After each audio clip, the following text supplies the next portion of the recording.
Dead Iceland. कहानी की शुरुआत में हमें बेथ और हैरी को दिखाया जाता है जो कि एक यंग कपल हैं और ये दोनों 10 दिन के लिए छुट्टियां मनाने के लिए एक बोट से पूरी तरह से आइसोलेटेड आइलैंड पर आए हैं। जो आदमी इन्हें बोट से छोड़ने के लिए आता है वो इन्हें एक सैटेलाइट फोन देता है और कहता है कि अगर 10 दिन से पहले तुम वापस लौटना चाहो तो तुम मुझे इस पर कॉल करना। ये कहकर वो आदमी यहाँ से चला जाता है और अब ये दोनों यहाँ पर बहुत एंजॉय करते हैं। कुछ देर बाद इनकी आंख लग जाती है। हैरी जब उठता है तो देखता है कि वहाँ पर किसी के छोटे छोटे पैरों के निशान हैं। वो बेथ को उठाता है। ये देखकर दोनों हैरान होते हैं क्योंकि यहाँ पर इन दोनों के अलावा कोई नहीं है और अब ये उन पैरों के निशानों का पीछा करते हुए जंगल के अंदर जा रहे होते हैं। पर अंदर जाने के बाद वो पैरों के निशान अचानक से गायब हो जाते हैं और जब इन्हें किसी बात का कोई क्लू नहीं मिलता तो इस बात को नजरअंदाज करके एक बार फिर से आइलैंड को एंजॉय करना शुरू करते हैं। रात को ये बॉन फायर करना चाहते हैं जिसके लिए हैरी अंदर लकड़ियां लेने के लिए जाता है जहां पर उसे कुछ हड्डियां भी मिलती हैं, लेकिन वो समझ नहीं पाता कि ये इंसान की हड्डियां हैं या फिर जानवर की। और तभी उसे अपने पीछे से किसी की आहट सुनाई देती है। जब वो पीछे देखता है तो वहां पर कोई नहीं होता। इसके बाद वो लकड़ियां लेकर बेथ के पास आ जाता है। उसके पास हड्डियां भी होती हैं। वो हड्डियां बेथ को दिखाता है और कहता है कि मुझे नहीं पता कि ये हड्डियां इंसान की है या जानवर की। अब रात हो जाती है। ये अपने कैंप के अंदर जाते हैं और कुछ देर बाद इन्हें अजीब सी आवाज आती है जो कि बाहर से आ रही होती है। हैरी देखता है कि बाहर कोई नहीं है, लेकिन वो जल्दी समझ जाता है कि जंगल के अंदर जो पेड़ हैं उन पत्तों की आवाज है। इसीलिए रिलैक्स होकर ये सोने के लिए चले जाते हैं। अगली सुबह दिखाया जाता है कि हैरी पानी में नहा रहा होता है। तभी बेथ उसे आवाज लगाती है और बाहर बुलाती है। बेथ कहती है कि देखो, किसी ने मेरे कपड़े पेड़ पर टांग दिए हैं। इसका मतलब ये है कि हमारे अलावा भी कोई आइलैंड पर है। ये दोनों जंगल के अंदर जाते हैं, लेकिन बहुत ढूंढने पर भी इन्हें यहाँ पर कोई नहीं मिलता। इसीलिए ये बाहर वापस आ जाते हैं। इसके बाद हैरी पानी में मछलियां पकड़ने के लिए जाता है। उसका पैर स्टोन फिश के ऊपर पड़ने वाला होता है। उसकी किस्मत अच्छी होती है कि हैरी देख लेता है, क्योंकि अगर स्टोन फिश के ऊपर उसका पैर पड़ जाता तो वो हैरी को डंक मार देती, जिससे आधे घंटे में उसकी मौत हो जाती।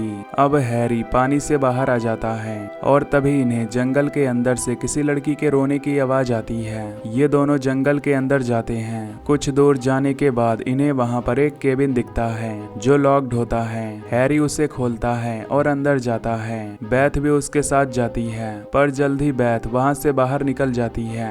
हैरी और अंदर जाता है जहां पर वो देखता है कि एक बेड है, यानी कि कभी कोई इसके अंदर रहा करता था। हैरी देखता है कि वहां पर दीवारों पर अजीब से चित्र बने होते हैं जिसमें एक लड़की भाले से किसी को मार रही होती है। तभी बाहर से बेथ की आवाज आती है। हैरी बाहर जाता हुआ देखता है कि वहां पर किसी की कब्र है, यानी कि यहाँ पर किसी को दफनाया गया था जिसका नाम कोरल था। इन दोनों को समझ नहीं आता कि ये लड़की यहाँ पर कैसे आई और किसने इसे यहाँ पर दफनाया। ये वापस अपने कैंप में आ जाते हैं और अब बेथ अपने वीडियोस को देखना शुरू कर देती है जो उसने अपने और हैरी के यहाँ इस आइलैंड पर रिकॉर्ड किए थे, जो देखकर उसे बहुत खुशी मिलती है। और तभी वो देखती है कि जब ये दोनों इंटीमेट हो रहे थे तो इन्हीं के कैमरे से किसी ने इन्हें रिकॉर्ड किया था। ये देखकर वो डर जाती है और हैरी से कहती है कि यहाँ पर कुछ न कुछ गड़बड़ है, हमें यहाँ से जाना चाहिए। हैरी उसे समझाता है और कहता है कि शायद यहाँ पर कोई बच्चा या कोई दूसरा आदमी आया होगा जिसने हमारे साथ ये प्रैंक किया है। इस आइलैंड पर हमारे अलावा कोई नहीं है, तुम इन सब बातों पर ध्यान मत दो, हम यहाँ पर एंजॉय करने के लिए आए हैं। और अब उसका मूड ठीक करने के लिए वो आदिवासियों की तरह उसके चेहरे पर कुछ लगाता है। ये दोनों एंजॉय करते हैं और भागते भागते जंगल के अंदर पहुंच जाते हैं जहाँ पर इन्हें केबिन और वही कब्र दिखती है जो कि कोरल की है। लेकिन हैरानी की बात ये थी कि एक दिन पहले ये जंगल के किसी और हिस्से में थी और आज ये केबिन और कब्र किसी और हिस्से में है। तभी इन्हें बाहर समंदर से कोई आवाज आती है। ये बाहर आकर देखते हैं कि वहां पर दो आदमी गोलियां चलाकर मछलियों को पकड़ रहे हैं, जिससे अब हैरी को और बेथ को पूरा यकीन हो चुका है कि इनके अलावा भी यहाँ पर कोई है जो इनसे प्रैंक कर रहा है।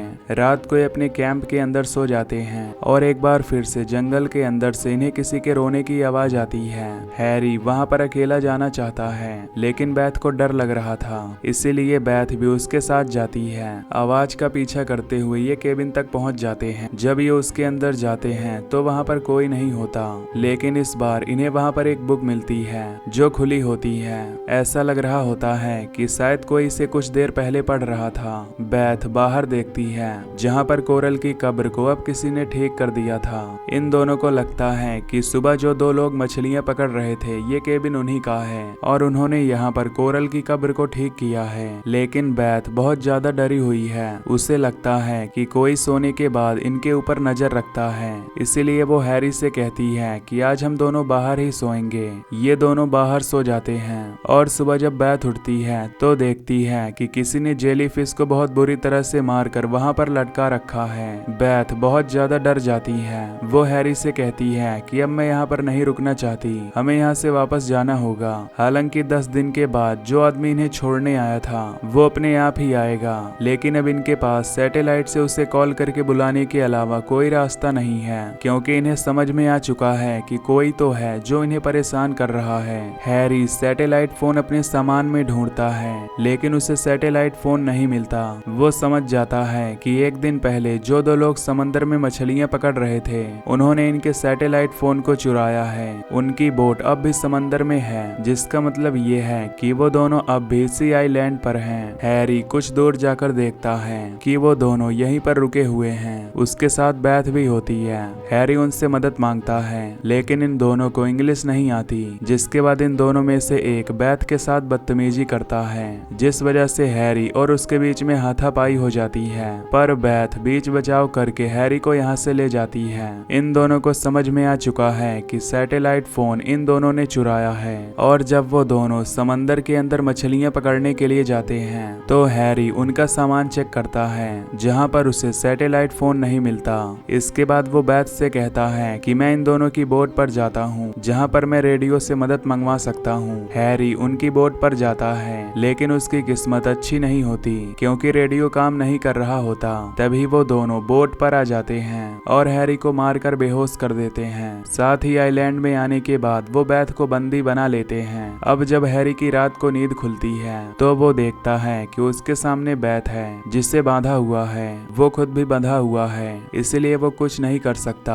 और अब ये दोनों बेथ के साथ कुछ गलत करना चाहते हैं, लेकिन इससे पहले कि ऐसा कुछ करते जंगल के अंदर से वही अजीब सी आवाज आना शुरू हो जाती है। इन दोनों को लगता है कि अंदर से कोई इन्हें देख रहा है। ये दोनों जंगल के अंदर जाते हैं और ठीक इसी वक्त हैरी अपने हाथ खोलकर बेथ को भी आजाद कर देता है, और तभी इन्हें गोलियां चलने की आवाज आती है। ये देखते हैं कि उन दोनों में से एक आदमी जख्मी है। इसके बाद दूसरा आदमी उसे अपनी बोट पर बिठाकर इस जगह से निकल जाता है। इन दोनों को कुछ समझ नहीं आता कि यहाँ पर क्या हुआ था, किसने गोलियां चलाई थी और ये दोनों क्यों भाग गए। और कहीं ना कहीं बेथ बहुत संतुष्ट भी होती है, क्योंकि उसे लगता है कि अब तक जो कुछ यहाँ पर हो रहा था वो यही दोनों कर रहे थे। ये दोनों सो जाते हैं। अगली सुबह बेथ उठकर देखती है कि वहाँ पर उन दोनों में से एक के खून के निशान हैं। वो उन निशानों का पीछा करके उस केबिन तक पहुंच जाती है। जब वो अंदर जाती है तो वहाँ पर एक बुक होती है। वो उस बुक को पढ़ती है और अब हैरी भी वहाँ पर आ जाता है। बेथ हैरी को बताती है कि ये बुक जिन नाम के एक आदमी ने लिखी है, जिसमें उसने लिखा है कि यहाँ पर एक बार कोरल नाम की लड़की आई थी, जिसे एक सांप ने काट लिया था, जिस वजह से उसकी हालत बहुत ज्यादा खराब हो गई। वो यहीं आइलैंड पर रुके कुछ लोगों से मदद मांगने के लिए गई, लेकिन उन लोगों ने उसकी मदद नहीं की, बल्कि उसके साथ गलत काम किया, जिस वजह से उसकी मौत हो गई। और तभी से उसकी आत्मा इस पूरे आइलैंड पर भटकती है। बेथ बताती है कि ये बुक जिन ने लिखी थी और ये केबिन भी उसी का है। उसने जो कुछ यहाँ पर एक्सपीरियंस किया था उसने इस बुक में लिख दिया। हैरी को उसकी बातों पर यकीन नहीं आता, क्योंकि वो इस तरह की बातों पर बिल्कुल यकीन नहीं करता, इसीलिए वो इस जगह से चला जाता है। बेथ यहाँ पर कोरल की कब्र के ऊपर कुछ पत्थर रखती है। वहाँ पर हमें दिखाया जाता है कि हैरी म्यूजिक सुन रहा है और ठीक उसी वक्त उसके पीछे एक साया आता है, लेकिन जब तक वो पीछे मुड़कर देखता वो साया वहाँ से गायब हो जाता है। रात को बेथ हैरी से कहती है कि हमें यहाँ से जाना चाहिए, यहाँ पर कुछ न कुछ गड़बड़ है। मुझे लगता है कि किताब में जो बातें लिखी हैं वो सब कुछ सच है। हैरी कहता है कि अगर किताब में जो बातें लिखी हैं कि यहाँ पर आने वाले हर आदमी को वो आत्मा मार देती है, तो अब तक हम जिंदा क्यों हैं? इस बात का बेथ के पास कोई जवाब नहीं होता। पर बेथ अब यहाँ पर बहुत ज्यादा डर चुकी है। रात को इन दोनों को एक बार फिर से एहसास होता है कि इनके आसपास कोई है, लेकिन लेकिन इन्हें आसपास कोई नहीं दिखता। अगली सुबह बैथ कहती है कि हमें यहाँ से जाना होगा। इन दोनों को यहाँ पर 7 दिन बीत चुके हैं और अब हैरी उसकी बात मान जाता है। ये देखते हैं कि ऊपर से एक प्लेन गुजर रहा है, इसलिए बहुत सारी लकड़ियां इकट्ठा करके जलाना चाहते हैं ताकि अगर कोई प्लेन गुजरे तो उसे सिग्नल मिल जाए कि यहाँ पर कोई फंसा हुआ है। और जब ये ऐसा कर रहे होते हैं तभी इन्हें सैटेलाइट फोन के रिंग होने की आवाज आती है। हैरी उसका पीछा करते हुए जंगल के अंदर जाता है जहाँ वो केबिन के पास पहुंच जाता है। वो केबिन के अंदर जाता है और फोन को उठाकर कॉल रिसीव करता है। दूसरी तरफ से किसी लड़की के चीखने चिल्लाने की आवाजें आ रही होती हैं और फोन को नीचे फेंक देता है। पर एक बार फिर से फोन रिंग होता है जिससे हैरी और भी ज्यादा डर जाता है। और ठीक उसी वक्त उसके पीछे एक लड़की आती है जो कोई और नहीं बल्कि कोरल है। यानी कि किताब में जो बातें लिखी हैं वो पूरी तरह से सच हैं। कोरल हैरी को मार देती है, लेकिन इस बारे में बैथ को कुछ नहीं पता। अब भी वो उसका इंतजार कर रही होती है और जब अंधेरा होने तक हैरी वापस नहीं लौटता तो वो खुद जंगल के अंदर जाती है। वो कोरल की ग्रेव के पास पहुंचती है जहां पर ऊपर से रेड रंग का कुछ लिक्विड टपक रहा होता है और वो ऊपर देखती है तो वहां पर हैरी को किसी ने मारकर लटका दिया होता है, जिस सदमे को वो बर्दाश्त नहीं कर पाती और बेहोश हो जाती है। सुबह जब उसकी आंख खुलती है तो देखती है कि कोरल की ग्रेव के ऊपर खून का एक कतरा भी नहीं है, न ही वहां पर हैरी की बॉडी है। वो भागकर बाहर आ जाती है। अब वो यहाँ से निकलना चाहती है, इसीलिए वो आग जलाने की कोशिश करती है ताकि आग के सिग्नल से कोई इसकी मदद के लिए यहाँ पर आ जाए। तभी वो देखती है कि वहाँ पर किसी की ग्रेव है। वो समझ जाती है कि ये हैरी की ग्रेव है। उसके पास एक और गड्ढा खुदा हुआ होता है जिससे वो समझ जाती है कि ये उसी के लिए है। तभी वो दूर एक साए को देखती है जो पानी के ऊपर खड़ा होता है। वो उसकी तरफ भागती है और ठीक उसी वक्त उसका पैर स्टोन फिश के ऊपर पड़ जाता है जो उसे डंक मार देती है, जिसका मतलब कि वो आधे घंटे में मर जाएगी। और दूर कोरल का साया उसे देख रहा होता है और अब बैथ को अपनी जिंदगी के आखिरी पलों में वो सभी पल याद आते हैं जो हैरी के साथ उसने इस आइलैंड पर बिताए थे और जल्द ही उसकी मौत हो जाती है। अब 10 दिन बीत जाते हैं और वो आदमी जो इन्हें इस आइलैंड पर छोड़ने आया था वो इन्हें लेने के लिए आता है। वो देखता है कि इनका सामान तो यहाँ पर है लेकिन हैरी और बैथ कहीं नहीं है, इसलिए जंगल के अंदर वो इन्हें ढूंढने के लिए जाता है। वो उस केबिन तक पहुंच जाता है जहां केबिन के अंदर उसे वही बुक मिलती है जिसमें कोरल के बारे में लिखा है। और ठीक उसी पल हम उसके पीछे एक साए को देखते हैं जो कोई और नहीं बल्कि बैथ होती है, जिसका मतलब ये है कि कोरल की तरह बैथ भी अब इस आइलैंड पर लोगों को मारेगी। हमें दिखाया जाता है कि कोरल और बैथ की कब्र आमने सामने है और अब ये यहाँ पर आने वाले लोगों को मारा करेंगी और यहीं पर ये मूवी खत्म हो जाती है। तो मैं मिलता हूँ आपसे अगली वीडियो में। Till then take care, love you, bye bye.